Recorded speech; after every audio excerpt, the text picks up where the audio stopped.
I'm here with Ido Portal in Phuket in Thailand. We are in the Movement Intense camp, and Ido, I'm really thankful. What I learned was incredible. It opens up a new universe for me, and thanks that you have time for me to answer some questions here in Thailand. With pleasure and great love. I was quite afraid coming to this camp because when I saw the invitation, I said, "Oh, can I do this? Am I able? This will be super hard." And I was also asking friends who were here, and one said, "Yeah, well, this Ido is very challenging, and I would not do it." Also, my personal coach said, "Well, I would need 2 weeks of 2 months of preparation." And now I have the feeling it's manageable. But did you change over the years? What is your idea for this camp? No, I didn't change in that way, in any substantial way. I think people have a very misguided view of maybe an outside vision or something that is used to first my own skill set and my own way of doing things and my age and my capacities, and what is actually learned and practiced. And as for preparation, really, as you now know, there is no real preparation for it. And nobody is an advanced practitioner, because the practice is so diverse and so wide and has so many faces that one moment one person is challenged by an idea, and another moment by a body part, and another moment by some coordination pattern or an emotional load. And that is the whole point of the practice. And so I think no need of fear, but a need of a lot of desire to step out of the comfort zone, working on oneself, and finding weak links. Finding weak links, perhaps this could be interesting. Another friend told me, yeah, you were when he was there, you were always saying, find your own dosage, find your own dosage. Is this still in the middle of your? I didn't hear it so often this time. What is your, I don't know, your main message in the moment? Because I think you are changing over the years also a bit. Dosage is one factor. Dosage, frequency, the schedule, the application, all of this should be examined constantly when we're practicing, and should be assumed self-responsibility over. But I think we're a bit educated to not take that responsibility. So we ask the doctor, what is the dosage? We ask for the frequency, we ask for the medicine. And so this is a crucial component, and it has many faces depending on the practice, depending on the position. If somebody's dealing with aches and pains, if somebody's dealing with injuries, if somebody's dealing with depression, it will change the dosages, it will change the frequency, the intensity of application. And we need to take ownership, responsibility, and also educate others how to locate and fine-tune these factors for themselves. This brings me to a point that for me, I'm a coach. I'm a business coach, and I'm looking for entry points. I don't know, to the soul, to the emotions, and I got more and more convinced that the body is an important entry point to access the soul. What is your idea, or what are your thoughts about this connection? I also believe the body is becoming, it's not the only entry point, but it is a very good entry point these days as a culture, that we've moved a bit away from the body, and also because of a simple fact that the body does not lie, where often the intellect will play tricks and will distort things. And the body is always very honest, and I loved that honesty since childhood, where I was involved with investigation that is more cerebral and mental, and also with the body. I always felt with the body there is a relationship of honesty, of directness. What you see is what you get, where with the mind, it's not what you see, it's what you get often. So I invite people that are not even interested in the body to conduct a relationship with the body. The body wants to be listened to. And through that, acquire a control and acquire a relationship with deeper aspects, with the emotions, with all kinds of mental fabrications, and from there onwards and onwards. I think people don't put too much value in certain fields on the body. For example, a businessman might not think that the body is so important, yet it is very, very important. As you're stepping into a business meeting and you're paying attention to the body, as you are conducting various research or processes, it's always there, it's always present. In this existence, we exist through a body. If you think about it, the nervous system is also part of the body. So it's an expression of the body. It is not a different entity, the Cartesian state of mind, the separation, but it is something that is very tightly together as a tight unit operating like this. You said conduct a relationship to the body. This sounds very easy, but what is your idea? How can people conduct a relationship to the body? What can they do very concretely? The most important point is to observe, to pay attention to the body. That's the first education. And then the body speaks. You start to hear the language of the body and you start to make sense of it.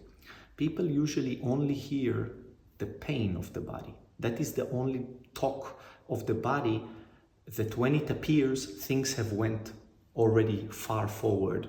So I teach to pay attention through movement or through stillness or in various other situations, and invest a lot of tools and efforts and attention and presence to first acquiring a good listening skill to the body, like the breathing practices that we've been doing together and sensing different body parts, or various movement exercises related to walking, on being on all fours, or all kinds of other things, where you're asked again and again and again throughout the day, from 7 in the morning until 10 in the evening, to pay attention.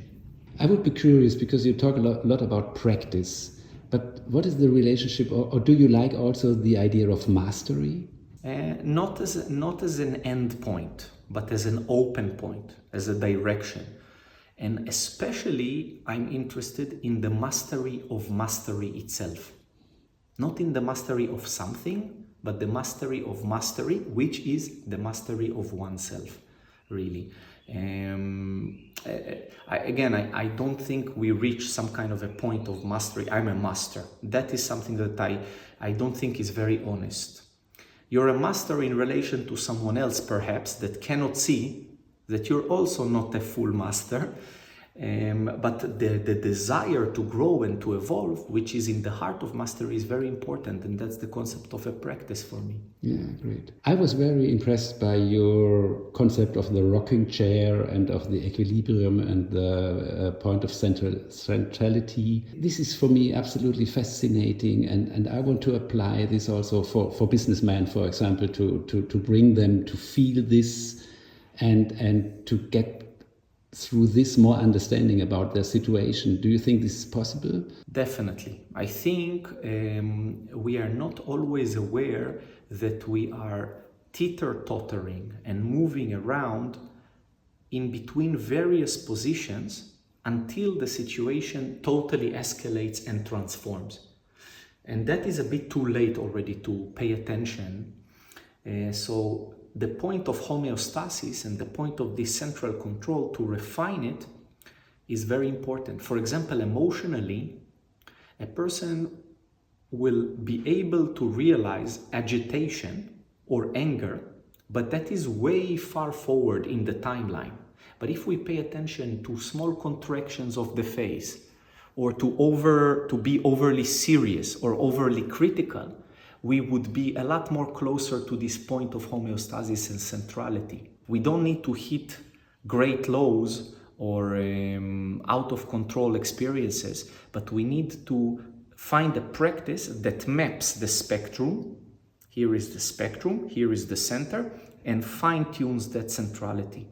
That will bring Stability across the board, physical stability, actual mechanical stability over one's position, over one's posture, emotional stability, mental stability, the ability to empty the mind, to be available and close to all of possibilities and ideas pretty much in the same way, some kind of a point of, again, homeostasis. Because everybody's talking about flow and thinks this is really the state you should achieve. And you're talking a lot about presence. Can you just a bit elaborate on that? My issue with flow is the way that it often is thought of or conceptualized is in relation to an outside demand or experience, and oftentimes lacking the internal domain of being aware of oneself. And that's why the word presence is more representing for me of that quality of the state where I am present in the face of the outside experience, but I'm also present to myself.